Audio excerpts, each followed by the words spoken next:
Bem, meus amigos, minhas amigas, muito bom dia. Como eu dizia a vocês agora há pouco, o objetivo dessa nossa live, dessa nossa conversa, é discutir com o meu querido amigo Felipe Bonsenso a respeito de direito aeronáutico, do momento que a aviação civil, o momento pelo qual a aviação civil passa, as pós-pandemia.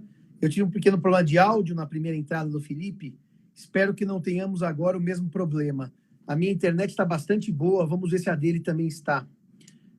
Senão eu vou pedir para o Felipe ficar no 4G, Felipe. Não fica no Wi-Fi, porque o Wi-Fi é ruim nesse momento do dia, tá? Se você puder acessar pelo 4G. E o objetivo da nossa conversa de hoje, então, é discutir um pouco de direito aeronáutico e do momento atual da aviação civil. Ô, Silvia, minha irmã, bom dia, querida. O momento atual da aviação civil e com esse meu amigo que é um craque, como disse o Carioca no mundo, é um craque no direito aeronáutico, tá certo? Como o Felipe está entrando, talvez, Felipe, você precise ficar no 4G e não no Wi-Fi. O áudio está excelente, né? Eu também percebi que meu áudio melhorou aqui nesse lugar. Bom dia, Silvia. Mas enquanto... Olá. Bom dia. Agora, você está me ouvindo bem, Felipe? Perfeitamente. Eu também estou te ouvindo perfeitamente. Então, acho que agora a live sai. Felipe, é uma alegria estar aqui com você nessa manhã. É uma alegria saber que eu tenho um amigo tão conhecedor de um tema tão específico, tão difícil. Conheci o Felipe nos bancos escolares, ele ainda usava bermuda e camiseta, era um menino muito entusiasmado com o direito em geral e com o direito civil em especial, e um dia foi assistir a uma aula minha de responsabilidade civil, que era o tema, e que o convidado era o professor Marco Fábio Morcello, que ia dar uma aula... Está sem áudio. Eu estou te ouvindo perfeitamente. Eu também te ouço perfeitamente. Será que as pessoas não me ouvem? Mas só o Breno não nos ouve, então está nos ouvindo. Então, vou retomar aqui. E então era a aula do professor Marco Fábio Morcello, na minha matéria. Eu apresentei o Morcello ao Felipe naquele momento, na sala de aula, e o Felipe depois desenvolveu com o Morcello a pesquisa de mestrado sobre a Convenção da Cidade do Cabo e financiamento aeronáutico. E o Felipe sempre se mostrou um estudante dedicado, assim como todos nós, ao que gostava, né?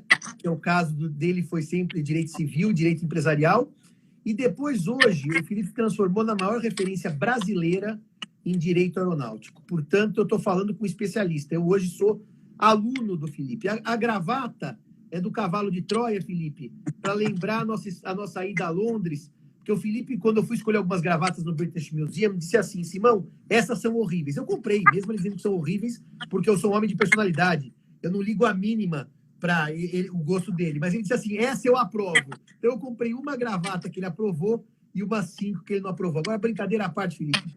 É uma alegria grande conversar com você nessa manhã. Obrigado pelo convite, professor. Um prazer participar dessa live com você.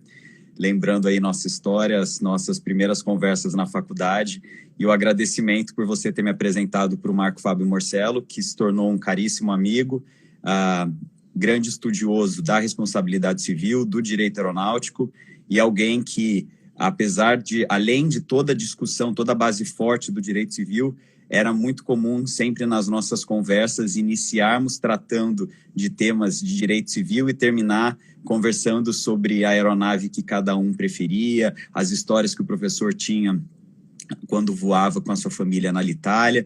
Então, o direito aeronáutico, assim como a aviação em si, é um tema bastante interessante e um tema bem viciante. Uma vez que você começa a estudar isso e começa a se dedicar, são inúmeras as oportunidades, as possibilidades, os temas que podem ser discutidos e abordados. Então, não é uma matéria, isso que eu acho que é algo bastante interessante e bonito do direito aeronáutico, que é um ramo do direito que permite que você tenha contato com direito tributário, com direito internacional, com direito civil, direitos dos seguros. Então, tem bastante, é uma matéria muito interdisciplinar e que isso incentiva o estudo, porque sempre tem um campo grande para você estudar. Desde as discussões, até o judiciário hoje brasileiro, por exemplo, começa a discutir qual a natureza jurídica das milhas, o que deveria ser feito com essas milhas que são acumuladas nos programas, até as discussões em relação à reintegração de posse de aeronaves, aplicação de convenções internacionais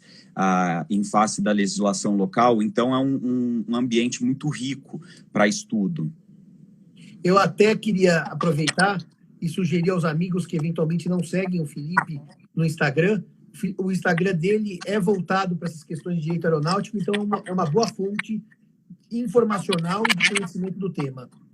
Me conta, Felipe, qual é o momento atual, já com 90 dias de pandemia no mundo, para a aviação civil? A aviação civil já passou por algumas crises. Temos que lembrar que a crise do 11 de setembro foi, até então, a maior crise que afetou o setor aéreo, mas afetando principalmente nos Estados Unidos. Tivemos outras crises. Na época do SARS, da gripe aviária, a aviação sofreu também. A aviação sofreu durante a Guerra do Golfo, durante a crise de petróleo, e a aviação sempre se recuperou. Infelizmente, no momento atual, é uma proporção que nunca se imaginou. E por quê? Primeiro, porque as restrições fitossanitárias começaram a vedar ou limitar as operações das companhias aéreas. A partir da decisão do presidente Donald Trump de fechar as fronteiras dos Estados Unidos, por exemplo, para voos europeus, e que decisões similares foram adotadas em vários outros países, isso limitou muito a capacidade das companhias aéreas operarem. E as companhias aéreas, apesar de possível ainda a continuidade de algumas rotas domésticas, não só essa restrição por decisões governamentais, mas uma restrição também econômica, uma restrição psicológica. As pessoas passaram a ter muito receio de voar. Então, isso afetou sobremaneira a operação das companhias aéreas, de tal modo que algumas empresas, por exemplo, reportaram redução na ordem de 97%. Dos seus voos. Então, voando apenas 3% daquilo que elas voavam antes da pandemia. E como diz o ditado, a aeronave parada, a aeronave no chão, é dinheiro perdido, é prejuízo. Por isso que as companhias estão sempre preocupadas em manter as aeronaves o mínimo possível nos procedimentos de embarque e desembarque, algo eficiente, porque a aeronave ela gera recursos, ela dá retorno, dá dinheiro para uma companhia aérea quando ela está voando. Então, as companhias aéreas, numa escala global, enfrentaram essa crise, e também um efeito cascata, porque as empresas dependem muito das conectividades da malha aérea. Então, por exemplo, para um cidadão fazer um voo a partir do Nordeste brasileiro, que demande uma conexão em São Paulo para a Europa, para depois para a Ásia, muitas vezes essas conexões foram limitadas. Então, isso impactou até a capacidade, essa capilaridade, a distribuição das rotas. E como eu sempre digo, a aviação internacional, a aviação é muito internacional. A aplicação da Convenção de Chicago, que regulamenta esse transporte aéreo internacional e que sempre clama por uma uniformidade, uniformização. E isso acabou não acontecendo aí seguindo a pandemia e os eventos que impactaram as operações dessas companhias aéreas. Você trouxe a crise do 11 de setembro, que eu acho que foi a crise mais parecida ou mais impactante dos últimos tempos para a aviação. Naquela época, Felipe, quanto tempo mais ou menos demorou o setor para se recuperar totalmente daquele trauma dos Estados Unidos? Entre 1 a 2 anos. Algumas companhias aéreas nos Estados Unidos ingressaram com pedidos de recuperação judicial ou do Chapter 11, que é um pedido para reorganização, assim como a companhia Latam fez agora em relação às suas operações no Chile, mas não afetando as operações no Brasil. Então, para a retomada das operações do ponto de vista dos passageiros, ela foi mais rápida do que eu acredito que vai ser em relação à pandemia. Foi um evento isolado, não feito em ordem global, no que diz respeito às medidas para proteção, para segurança da navegação. E segurança aqui eu não estou falando de manutenção, é a segurança que se diz contra os atos de interferência ilícita na aviação. Então foi necessário adotar novas práticas nos diversos aeroportos no que diz respeito a controle de passageiros, a controle de bagagem. E isso gerou um impacto, obviamente, para a indústria se recuperar, mas não era uma escala global, não trouxe consigo os efeitos devastadores no ramo da economia. Então, os efeitos do 11 de setembro na economia são muito menores do que os efeitos da pandemia.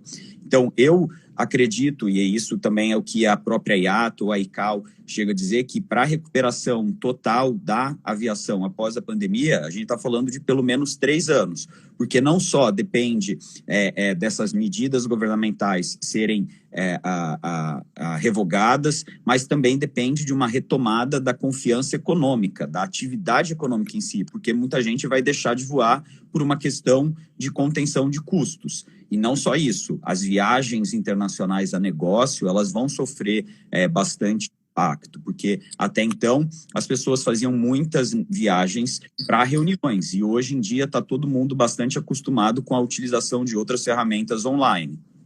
O que me leva a uma nota, o Carioca no mundo diz Felipe é um craque, não, ele é o craque. É o craque, a estrela absoluta, nosso Neymar, nosso Pelé. Mas, Felipe, me diga uma coisa, você acha que nessa atuada, eu vi essa live com o Carioca, os preços das passagens sobem ou descem? Porque há duas correntes, que pós-pandemia os preços vão ser altíssimos e proibitivos, e outros que dizem, como ninguém vai querer viajar de medo, as empresas vão baixar o preço. Qual é a sua leitura sobre preços de passagens pós-pandemia? A leitura é exatamente a mesma que você compartilhou. Eu acho muito difícil fazer uma previsão hoje sobre o futuro dos preços das passagens. Eu sei que eu chequei algumas rotas recentemente para a Europa e companhias, que são as poucas companhias que estão operando para voos mais imediatos, voos mais em datas mais próximas, os valores estão muito mais caros, chegando a, por exemplo, R$12 mil uma passagem em classe econômica. Mas para as rotas mais para o final do ano, os preços estão dentro da normalidade. É que é muito difícil entender essa dinâmica e fazer essa previsão, porque as companhias aéreas, elas trabalham com algoritmos extremamente sofisticados para alocação de preço de passagem. Então, muito vai depender da quantidade de demanda e também das reestruturações que as próprias companhias vão fazer a nível das suas operações, a nível das aeronaves, porque as companhias estão devolvendo aeronaves. Então, já que elas estão devolvendo aeronaves, isso significa dizer que talvez os custos também, elas vão se tornar empresas mais enxutas e vão continuar praticando aqueles preços que praticavam antes da pandemia. Isso só vai ter uma definição mais clara a partir do momento em que o transporte aéreo, os voos voltarem a uma normalidade, até para as companhias poderem testar esses algoritmos de aumentar o preço, vai continuar com a mesma demanda, ou diminuir o preço, aumenta-se a demanda. Uma última nota introdutória, antes de tratarmos do direito aeronáutico, que é o tema da live. Você acha que, por causa da pandemia, os procedimentos de embarque, filas nos aeroportos, vão passar por algumas revisões de procedimentos, limitações de passageiros em aeronave? Qual é a sua leitura sobre a realidade que começa agora com o desconfinamento, em termos bem práticos, daquela nossa ida ao aeroporto, do momento que você entra no aeroporto até o momento que você embarca na aeronave? A IATA e a ICAO, né, que são a Associação Internacional de Transporte Aéreo e a Organização Internacional de Aviação Civil, ambas estão já revendo esses procedimentos, tem grupos de estudo sobre isso, e mesmo hoje, se você for embarcar, você vai ter, por exemplo, uma diminuição dos procedimentos que envolvam pessoas. Então, um incentivo ao check-in, aquele check-in automático, aquele check-in online, algumas companhias implementando medir a temperatura dos passageiros antes dos voos. Pode até ser que as companhias obriguem os passageiros a fazer o exame, aquele exame rápido do Covid antes do embarque, ou até a criação de um certificado internacional, não de vacinação, mas de imunização em relação ao vírus. A questão, por sua vez, da utilização das aeronaves e do espaçamento dentro das aeronaves, a indústria está bastante contra isso. Na visão da indústria, ok, que as pessoas utilizem máscaras, mas a indústria não vê muito benefício em, por exemplo, bloquear o assento do meio nas aeronaves. E há companhias aéreas como a Ryanair que criticam essas iniciativas duramente, porque são iniciativas que geram um prejuízo para a companhia, diminuem a capacidade de transporte das aeronaves. E, Felipe, Uma última nota agora, já que você me fez essa nota sobre a questão dos assentos. Você entende que se houver uma restrição muito grande na utilização por número de passageiros, isso pode inviabilizar o próprio voo, quer dizer, porque economicamente ele não se viabiliza com poucos passageiros? Qual é a sua leitura sobre isso? Sim, exceto se as companhias passarem a operar, ainda que temporariamente, com subsídios governamentais. Mas chega-se a um ponto, e eu calculo que o valor de remuneração da companhia por quilômetro voado, por assento ocupado, pode não fazer mais sentido. As aeronaves, elas estão cada vez sendo projetadas por uma capacidade maior de passageiros e por uma capacidade e por um peso da estrutura menor, então, em relação aos bancos. Por isso que a gente vê os bancos diminuindo tanto. Mas, por outro lado, como essas equações elas são muito difíceis, porque uma aeronave com menos passageiro também significa uma aeronave que vai pesar menos, que vai necessitar de menos combustível, que vai necessitar de menos pista para decolar. Então, é uma equação difícil, uma equação que só o tempo e a retomada desses voos vai conseguir mostrar para as companhias aéreas o que deve ser feito ou não. Porque não se pode descartar a possibilidade da companhia da aeronave operar com 50% da capacidade e também ter uma redução drástica na sua necessidade de combustível, o que seria ainda mais beneficiado pela atual queda do preço do barril do petróleo, que é o principal custo da companhia aérea, o custo com combustível. Perfeito. E, Felipe, agora vamos para a nossa área, o direito. O que é, afinal, esse tal desse direito aeronáutico? É um ramo independente do direito ou é uma variação do direito civil, que é o melhor direito do mundo sempre? Olha, depois de muita discussão, eu tenho discutido esse tema bastante também com a nossa caríssima amiga, a professora Paula Forgione, sobre a possibilidade de classificação do ramo do direito aeronáutico como um ramo autônomo do direito. No meu entender, o direito aeronáutico, de onde ele surge? O direito aeronáutico ele vem do direito marítimo. Por isso que, até em terminologias, em conceitos, muito do que se aplica no direito aeronáutico hoje deriva do direito marítimo. Te dou um exemplo. As embarcações, elas sempre ostentam uma bandeira do país de registro daquela embarcação. E aqui a terminologia no direito aeronáutico, por exemplo, por uma operação de uma companhia aérea nacional, se fala operação doméstica de bandeira.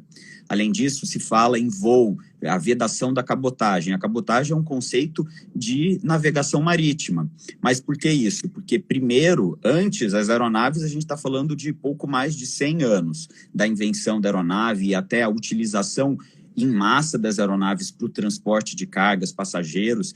Isso se deu após a Segunda Guerra Mundial. Então, a aviação em si, ela tem pouco mais de 70 anos em si, essa aviação que nós vivemos hoje. Então, é pouco tempo para a consolidação de um ramo do direito. Mas o direito marítimo, ele já vinha desde a época dos fenícios. Há inscrições no próprio Código de Hammurabi no que diz respeito à responsabilidade civil de o transporte de uma carga via uma embarcação. Até mesmo o Código Bustamante, depois, naquela tentativa de uniformização no direito internacional, falava de embarcações. O Pontes de Miranda, no seu Tratado de Direito Privado, quando eu fui buscar, estudar algumas referências, até que ponto eu conseguiria chegar para se falar em direito aeronáutico. E o Pontes de Miranda, ele falava justamente isso. Olha, são as regras aplicáveis a embarcações que, por acaso, aplica-se também às aeronaves, que são consideradas embarcações, mas com outras particularidades, e depois aí a implementação dos primeiros diplomas legais no que diz respeito a isso aí, Nádia Bustamante, certo? Professora Nádia, nossa amiga Nádia Araújo, do Rio de Janeiro, estudiosa de direito internacional, uma das referências do tema. Alegria estar com a professora Nádia nessa manhã. E que a professora Nádia também tem bastante contato com o direito aeronáutico. Ela pôde participar como membro do MP do Rio de Janeiro do acidente da Air France, e ela, inclusive, junto com a professora Paula Forgione, junto com você, professor Simão, me ajudaram bastante na minha dissertação de mestrado. Ela, inclusive, estava na minha banca. Um prazer tê-la conosco, professora Nádia. Mas, voltando ao tema, então, o direito aeronáutico, ele deriva desse direito marítimo. Então, muitos temas, e quando você quer buscar uma discussão ou chegar à primeira discussão que se surgiu em relação ao direito aeronáutico, eu recomendo que se olhe o que tratava direito marítimo, responsabilidade em direito marítimo. Mas, no que diz respeito a direito aeronáutico, e se pudesse definir, o direito aeronáutico ele é o conjunto das normas domésticas, internacionais, que dizem respeito à ordenação do transporte aéreo internacional e da atividade da navegação aérea. E é um espectro muito amplo, mas por mais que ele seja um espectro muito amplo, o que eu defendo do ponto de vista de um ramo autônomo é porque são temas extremamente específicos. Então, o que existe, por exemplo, existe todo um regramento na questão trabalhista, mas existe um estatuto para os aeronautas, é uma regra específica, porque a indústria demanda demais no que diz respeito, por exemplo, à fadiga humana. Um código próprio, um código brasileiro de aeronáutica, que está bastante defasado, é um código lá de 86, ainda pré-Constituição de 88, diversas iniciativas para reformar esse código, mas ainda não possível, e mais os precedentes, Brasil, os precedentes internacionais, usos e costumes do direito internacional e princípios, sim, princípios próprios. A própria Convenção de Chicago, que é o grande documento, o grande tratado para a ordenação do transporte aéreo internacional, tem princípios como, por exemplo, essa questão da uniformização, princípios sobre as chamadas regras, as liberdades do ar. Então, eu vejo, identifico a possibilidade da classificação do direito aeronáutico como um ramo autônomo, ainda que muito do que é discutido em direito aeronáutico dependa do direito civil, mas aos poucos esse descolamento, essa consolidação de princípios próprios, muito caracterizados pelo princípio da especialidade, que é inclusive aquilo que deve ser sempre utilizado na questão das antinomias para prevalência das convenções internacionais quando comparadas com a legislação local aqui em eventuais conflitos de leis. Duas coisas, aproveitando a sua observação. Primeira, quem quer estudar direito aeronáutico? Onde começa?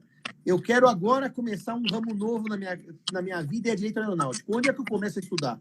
E uma segunda pergunta, Felipe. Na antinomia entre a Convenção de Varsóvia e o CDC, que o Supremo disse que a limitação ao dano material se aplica em detrimento do CDC, o ministro Fachin, né, que deu aquela decisão.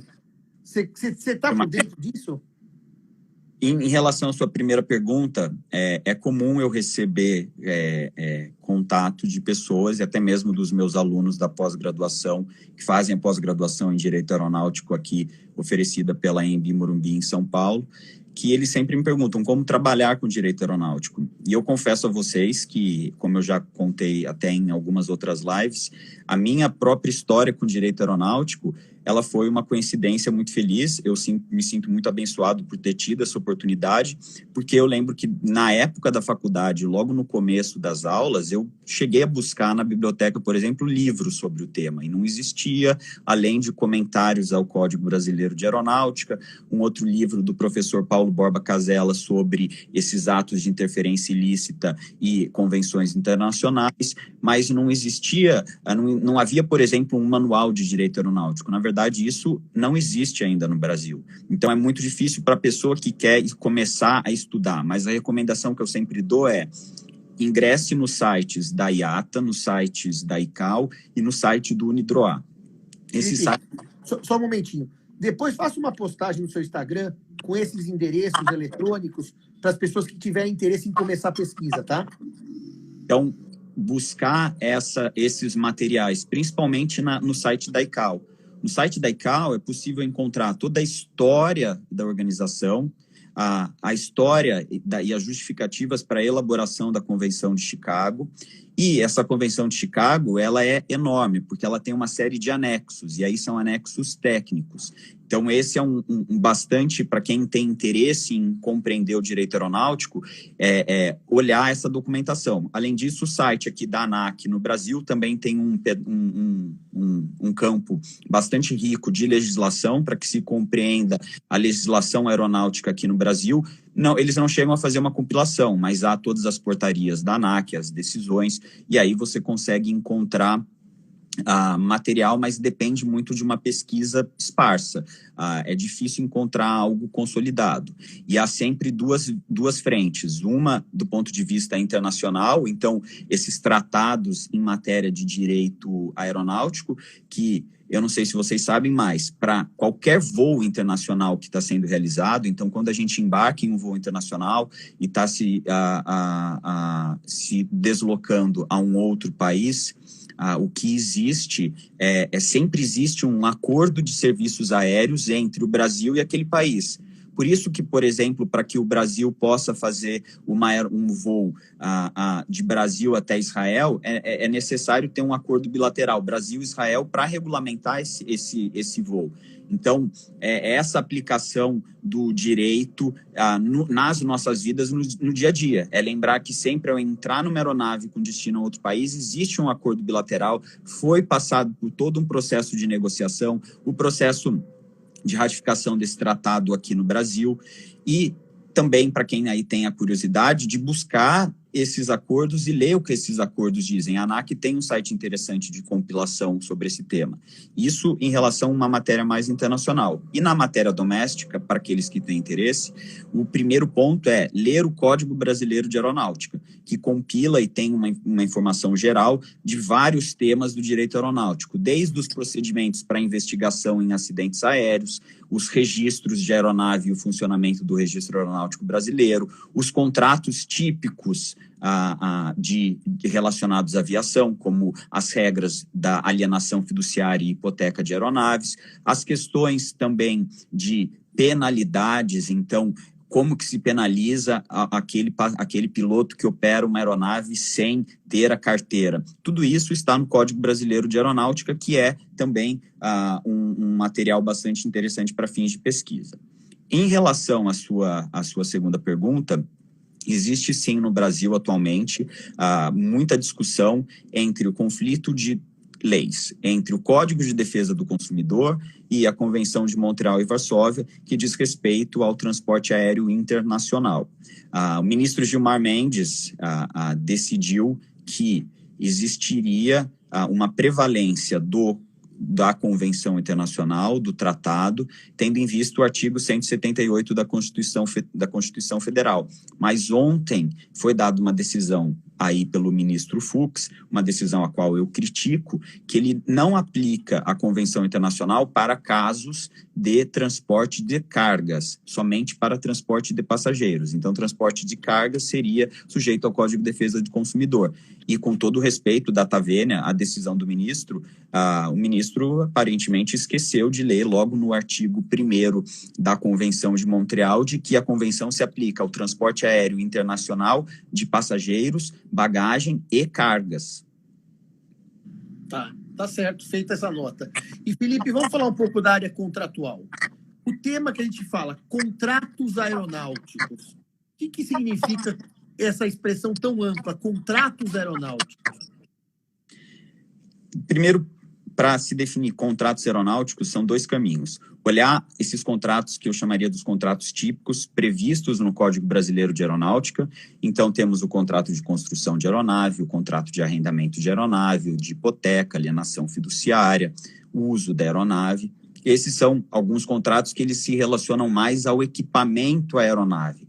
Então, muito quando se fala contratos aeronáuticos, estamos pensando naqueles contratos cujo principal objeto é uma aeronave. Então, eu tenho cessão de uso, eu tenho intercâmbio, que é uma modalidade nova e aí atípica, que não está prevista no Código Brasileiro de Aeronáutica, o arrendamento de aeronave, seja arrendamento operacional simples, que é um mero aluguel, seja o arrendamento financeiro, os contratos que são as garantias incidentes sobre as aeronaves, e também há que se lembrar que alguns casos desses contratos que são altamente complexos e contratos atípicos ou contratos inanimados, como contratos que a companhia aérea muitas vezes celebra para manutenção dos equipamentos com uma garantia do próprio fabricante, ou indo além, as próprias estruturas contratuais altamente complexas utilizadas para financiamento de aeronaves, como a colocação de títulos no mercado norte-americano, que é uma estrutura chamada EETC, WTC, e que é uma estrutura que há um conjunto de contratos, feixes de contratos, contratos coligados. Então, não é só um arrendamento da aeronave. Ai, caiu. Ah, não. Felipe?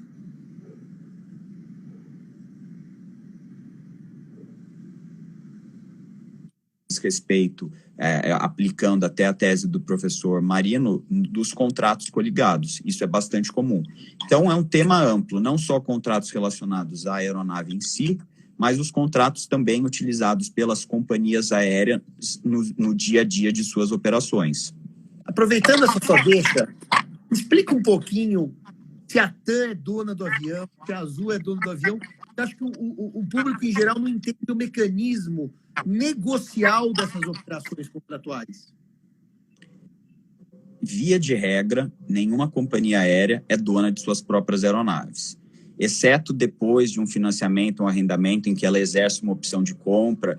E aí eu estou falando do Brasil. Em países mais desenvolvidos, então na Europa e nos Estados Unidos, é mais comum outras estruturas nas quais a companhia aérea chega a ser, de fato, proprietária das aeronaves, porque elas dispõem de mais caixa, elas têm mais acesso aos próprios fabricantes. Mas aqui no Brasil, ainda que seja, por exemplo, da TAM, essas aeronaves da TAM, a Latam no Chile, como uma holding, é a dona e ela arrenda para o Brasil. Existe uma justificativa tributária para que sejam celebrados contratos de arrendamento. Primeiro, porque o contrato de arrendamento, onde não existe uma opção de compra, ou seja, não ocorre a transferência da titularidade do domínio dessa aeronave do proprietário para a companhia aérea, eles podem se beneficiar do regime de admissão temporária e podem se beneficiar e aí esse tema também já foi decidido pelo Supremo no que diz respeito ao ICMS. Então, o fato gerador do tributo ICMS, que pode chegar a 18% em alguns estados, é a transferência da titularidade. Sem a transferência da titularidade, as companhias aéreas acabam não pagando esse ICMS. Além disso, o custo operacional de uma aeronave, o custo de aquisição desse bem de capital é elevadíssimo, de modo que elas celebram estruturas de financiamento ou arrendamento para utilizar o bem por geralmente 12 a 20 anos, e após o término desses contratos, elas devolvem o equipamento para o proprietário, para o arrendador. E aí existe uma justificativa econômica e técnica. E essa justificativa é: as aeronaves, a cada ano, assim como a gente faz no carro a revisão anual, as aeronaves também têm essas revisões. E quanto mais velha uma aeronave fica, mais cara ela é para ser mantida. E ela também se torna uma aeronave mais cara de operar, ela se torna uma aeronave mais obsoleta, novas tecnologias de eficiência de combustível, novos motores. Então, se você olhar um 737-200 que era operado pela Varig, todos com instrumentos analógicos e com aquela turbina comprida, aquele motor comprido, diferente, em relação ao 737-8, o 737 MAX, que é uma aeronave já totalmente com equipamentos de navegação digitais, com um outro motor muito mais eficiente, que consome menos combustível, não faz sentido. A companhia ela chega num ponto em que, para ela, é mais caro manter essa aeronave do que utilizar esse capital por um arrendamento ou acesso a um outro tipo de equipamento. Aliás, Felipe, é o conceito clássico de leasing. Eu não gasto aquilo de imediato para poder trocar por um equipamento mais novo ao fim do arrendamento. Ao invés de eu ficar dono, eu tenho a chance de trocar por algo melhor. Só me diga, um abraço ao Bunazar, a Claudete lá de Londrina, a Adriana Rappner de Curitiba. Diga uma coisa para o leigo, Felipe. Se eu quiser, Simão, comprar uma aeronave novinha para deixar no meu jardim, novinha, quanto é que eu pago hoje? Olha, vai depender muito da sua capacidade e do seu interesse. Não é aviãozinho, porcaria, que você anda viajando aí com seus clientes ricos. Estou pensando numa aeronave daquelas de passageiro, que faz Rio-São Paulo, São Paulo-Salvador. Uma bela aeronave. Simão, as aeronaves de aviação executiva várias são muito mais caras do que os aviões utilizados aqui no Brasil. Não vamos entrar nessa discussão, que a minha aeronave executiva preferida é um Dassault Falcon 8X, que é uma aeronave de 60, 70 milhões de dólares, que é a aeronave mais silenciosa do mundo. Não vamos entrar nessa discussão técnica, porque o tema aqui é direito. Mas uma aeronave como, por exemplo, um Airbus A350, que é a aeronave utilizada para TAM nas rotas para a Europa ou Estados Unidos, é uma aeronave aí que varia entre 200 e 300 milhões de dólares, a depender com as companhias, e muitas vezes a companhia ela compra aeronaves em bloco, então ela ganha grandes descontos e às vezes esse valor cai, por exemplo, para 150 milhões de dólares. E esse é um valor que é financiado ao longo de 12 anos em estruturas complexas. Mas por isso que as companhias têm essas dificuldades, porque uma aeronave como um A350 é esse valor. Uma aeronave mais simples, menor, um Airbus, que tem só o corredor no meio, né, que é a chamada de narrow body, uma aeronave utilizada nessas rotas domésticas aqui no Brasil, é uma aeronave aí que varia entre 30 a 50 milhões de dólares. E aí com o financiamento em 12 anos, 144 parcelas, e as parcelas variando como, por exemplo, 700 milhões de dólares. Então, uma aeronave, isso eu estou falando em termos muito gerais, mas uma aeronave lá adquirida por 44 milhões de dólares por um proprietário, um arrendador, ela é depois arrendada por uma empresa aqui no Brasil, numa estrutura de arrendamento de 12 anos, 144 parcelas de 700 mil dólares. Então, esse é o custo que uma companhia aérea tem por aeronave por mês. Então, imagine quando a gente fala de tamanho da crise, imagine a dificuldade das companhias, que as aeronaves não estão voando, as empresas não estão gerando receitas, e todo mês vem uma parcela de aluguel de 700 mil dólares. É isso. E isso explica um pouquinho, né, Felipe? Aquele balanço negativo da Azul, que acho que falou em 4 bilhões de reais de prejuízo. Não só da própria Latam, isso explica os balanços e os resultados de prejuízos altíssimos. Por isso, uma dificuldade para reestruturação, para retomada dos negócios, porque as companhias vão ter que lidar não só com a falta dos passageiros, mas com toda essa dívida que está surgindo, tendo em vista o estacionamento dessas aeronaves. Que é o que eu ia te perguntar, que falávamos ontem. Quanto custa deixar uma aeronave parada num aeroporto? É um custo altíssimo, né? Olha, só de hangaragem, então só para parar, eu não estou falando em hangaragem, para deixar uma aeronave do porte de um Airbus A320 no chão, a gente está falando em algo de 60 a 100 mil reais por mês. Além disso, a aeronave parada não significa custo zero, porque ela continua, se largar a aeronave parada, vai acontecer o que aconteceu com aquelas aeronaves da Transbrasil, por exemplo, que nós vemos lá no aeroporto de Brasília. Elas ficam abandonadas. As aeronaves elas precisam de uma manutenção diária, de uma checagem dos equipamentos, de medidas para que essa aeronave não se deteriore. E aí, nessa questão dos seguros, essas aeronaves continuam seguradas, sujeito às restrições de algumas apólices, que aí elas são aditadas, porque algumas apólices não cobrem, por exemplo, a aeronave parada no chão, só a aeronave em voo. Mas todas essas aeronaves estão seguradas. Então, é o custo fixo que continua em relação à hangaragem, em relação à manutenção, em relação a seguro. Não tem o custo de combustível, mas também tem o custo de tripulação, exceto se as companhias começam daí os programas de demissão voluntária ou programas mesmo de demissão em massa dos seus funcionários para cortar custos. Eu ia te perguntar se você tem ciência, se nesse momento de crise houve alguma companhia brasileira ou nível mundial que adotou uma demissão em massa ou corte de funcionários, se você já tem essa informação. Várias empresas já fizeram isso. A Thai Airways, aqui no Brasil, a Azul abriu um programa de licença não remunerada, a Latam instituiu um programa de demissão voluntária. Todas as companhias no mundo estão fazendo isso. Claro que, além dessas iniciativas, as companhias também estão buscando os incentivos governamentais. O que mais tem se falado hoje no noticiário além, por exemplo, do quanto o governo americano investiu nas companhias e abriu linhas de crédito, algo que o BNDES deve fazer aqui no Brasil nos próximos dias, nas próximas semanas.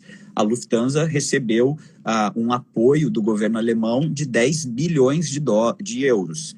Então, um apoio muito grande. Realmente, eles têm mais capital, conseguiram investir para manter aquela maravilhosa companhia, mas depende, sim, de um investimento dos governos para dar um suporte, um auxílio às companhias nesse período de crise. Felipe, afinal, qual que é a natureza jurídica das milhas?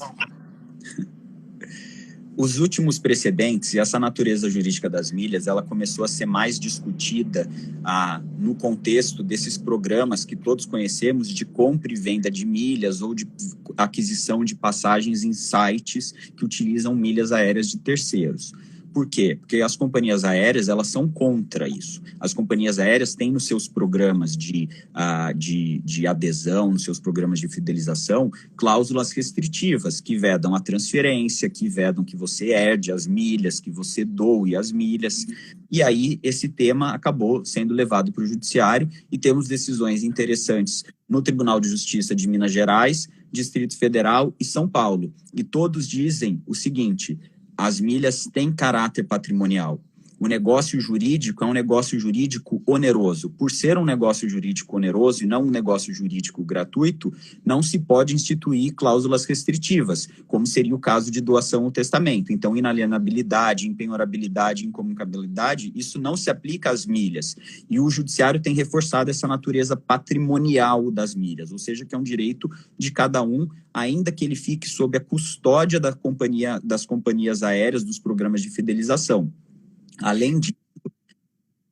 Eu concordo com isso em gênero, número e caso. Você está corretinho. Na minha leitura, é isso que decide os tribunais corretamente.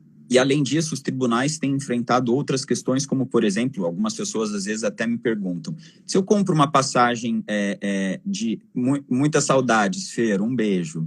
Se eu compro uma passagem com milhas e a companhia aérea ingressa numa recuperação judicial ou cancela voos, como fez a Avianca, qual o direito do passageiro que comprou a passagem com milhas? Ele tem algum direito contra, por exemplo, o cartão de crédito? Ou seja, eu, passageiro, eu transferi 100 mil milhas do cartão de crédito para um programa de milhagem de uma companhia aérea, a companhia aérea ingressa com uma recuperação judicial ou cancela os voos, e eu, como passageiro, tento recuperar essas milhas do cartão de crédito.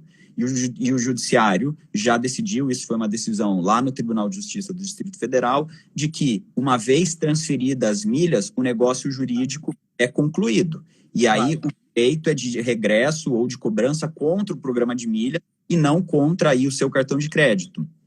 Me parece que são contratos coligados e que na hora que eu transferia acabou aquela parte contratual, agora começou a segunda parte.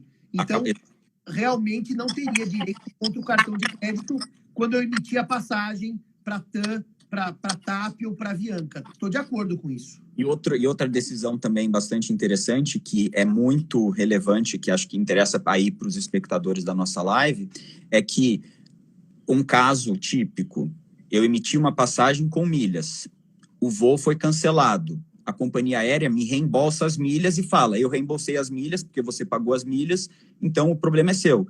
E o passageiro questionou isso no judiciário porque ele adquiriu uma outra passagem pagante e fez o voo. E o judiciário decidiu, no meu modo também de ver corretamente, que, ok, não vai se discutir esse reembolso feito pela companhia, mas a companhia, ao cancelar o voo, independentemente da natureza jurídica da aquisição do voo, seja por milhas ou seja pagante em dinheiro, aí o programa pode te devolver essas milhas, mas ainda persiste a obrigação da companhia aérea de te indenizar pelo seu custo, pelo dano material sofrido na aquisição em dinheiro de uma passagem aérea. Ou seja, para qualquer... Fala.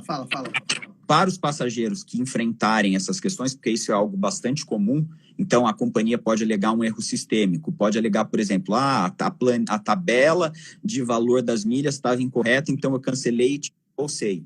tudo bem, fica com o reembolso, ainda que não vá ser compensado dessa indenização, foi assim que o TJ decidiu, ainda que não vá ser compensado dessa indenização, porque essa natureza patrimonial das milhas, existe uma dificuldade na quantificação. Como é que se atribui o valor à milha? Quanto que vale uma milha? Ela é uma criptomoeda?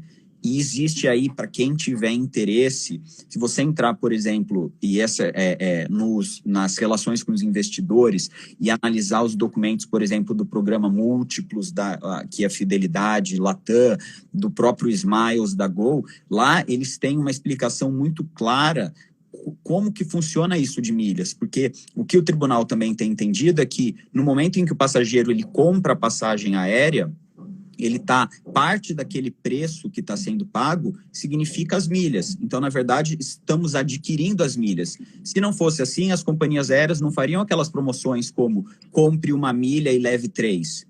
É um caráter patrimonial. Eu estou pagando, eu estou adquirindo aquele direito. Estou adquirindo aquela coisa chamada milhas. Deixa eu ver se eu entendi, Felipe. Se eu emitir uma passagem, paguei 20 mil milhas naquela passagem. O voo é cancelado, a companhia me restitui as 20 mil milhas, mas eu preciso viajar.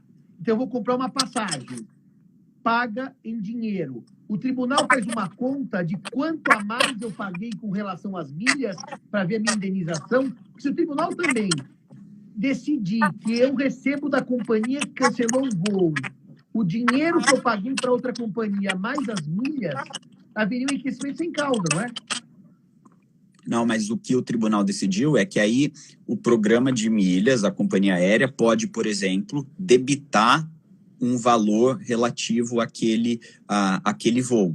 Então, condena a indenização para a restituição desses valores pagos em dinheiro para aquisição de uma outra passagem, não consegue, no âmbito dessa indenização, fazer uma compensação em relação às milhas debitadas, porque não consegue se quantificar, mas não afasta a possibilidade de que a companhia aérea o faça. Ou seja, a companhia aérea tem que pagar a indenização de R$5.000, que foi o que ele gastou para uma passagem que ele tinha gasto 20 mil milhas, a companhia aérea indeniza os R$5.000 para o passageiro, mas ela pode daí debitar de volta essas 50 mil milhas, que foi o valor pagado originalmente para a emissão daquela passagem. Ou seja, esse cálculo vai ser feito pela companhia aérea e não é um cálculo, emitiu por 20 mil milhas, não realizou o voo, reembolsou, não reembolsa. Você pode segurar essas 20 mil milhas e você paga a indenização em relação ao custo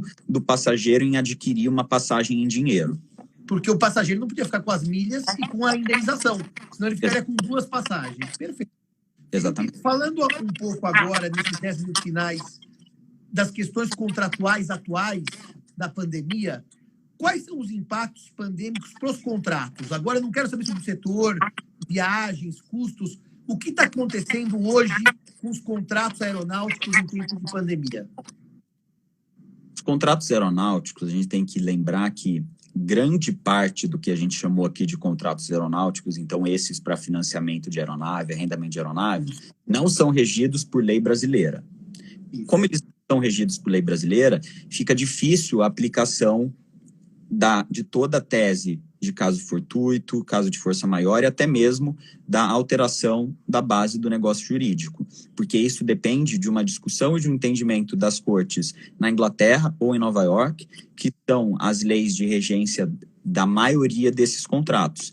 E tanto para as cortes, para os conceitos de legislação inglesa e de legislação de Nova York, ainda que eu não seja um especialista nesses tópicos, depois de várias discussões e trabalho mesmo com esses temas, se os contratos não têm uma previsão de cláusula de força maior, você não consegue alegar isso em juízo. Então, é muito mais forte lá fora a definição, a defesa do pacta sunt servanda, da obrigatoriedade do contrato. Então, se o contrato foi assinado, o contrato não fez referência a um evento de força maior, o contrato não fez referência a essa questão das pandemias, das incertezas, não pode uma parte, principalmente a companhia aérea, alegar uma mudança na circunstância, um caso fortuito, para se furtar a pagar, por exemplo, as parcelas de arrendamento. Além disso, existe nesses contratos previsões sobre o que é chamado de MAC, Material Adverse Change, ou Material Adverse Circumstances. Exatamente, cláusulas de hardship também, como bem citou o professor Léo Aquino.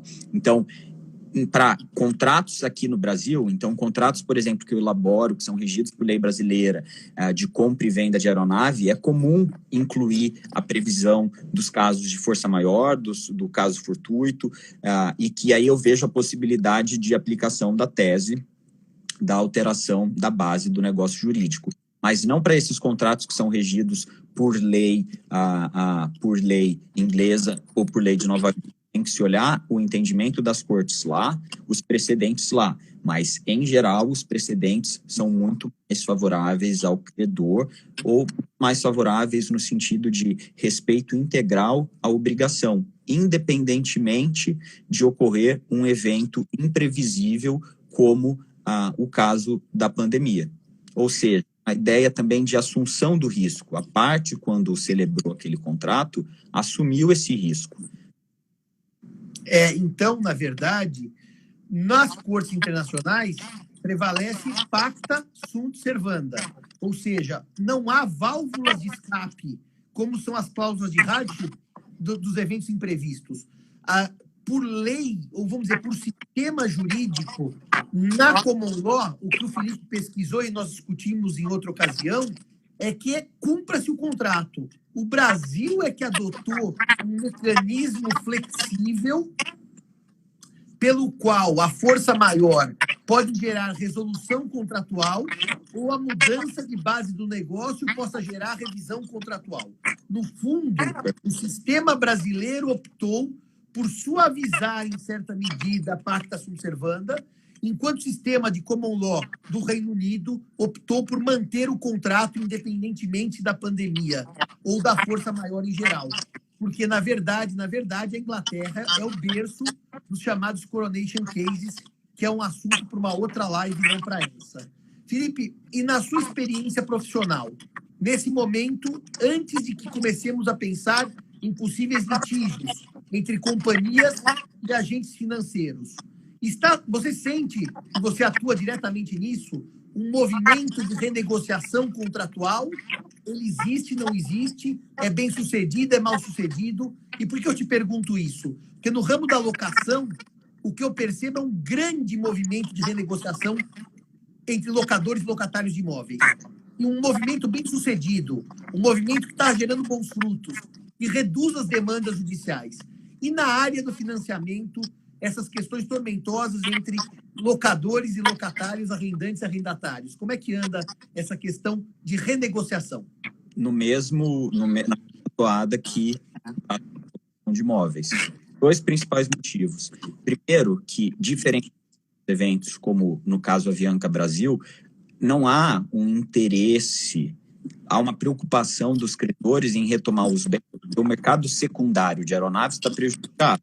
Então, a análise que é feita é: devo retomar o bem, rescindir o contrato e ficar eu com o bem incorrendo em todos os custos de manutenção, posse e preservação do equipamento?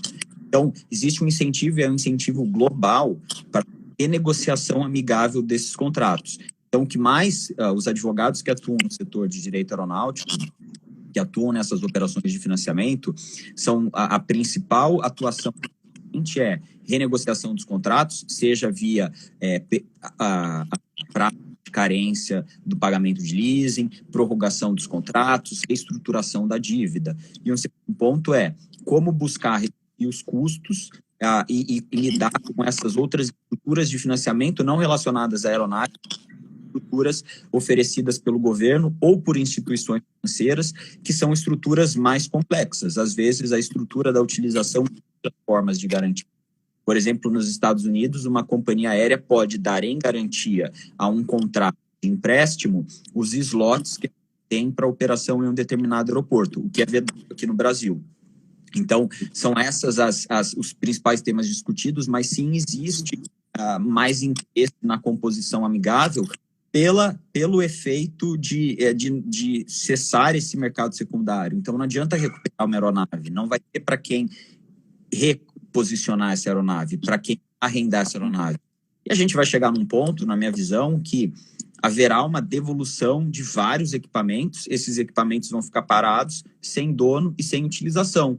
Muitos deles já são equipamentos antigos, já são equipamentos que eles já foram utilizados exaustivamente pelas empresas e que já foram capazes de gerar lucro e receita para os bancos. Então, o banco recuperou o seu investimento feito na aquisição daquele bem para o arrendamento e ele simplesmente abandona o bem. É por isso que a gente vê essas fotos de cemitérios de aviões lá nos Estados Unidos, no Arizona, na Espanha, no aeroporto de Teruel, porque não há mais interesse em operar aquele bem, não há mais interesse em colocar o equipamento para voar. Já foi, todos os recursos foram recuperados, o investimento já teve retorno do investimento, então simplesmente abandona-se esse equipamento. E aí gera uma outra discussão no ponto de vista até de direito ambiental, o que fazer com esses equipamentos, como reciclar essas aeronaves, e aí são outras questões interessantes, menos jurídicas, mas que também têm sido debatidas. Felipe, 1 minuto para acabar nosso papo, suas palavras finais.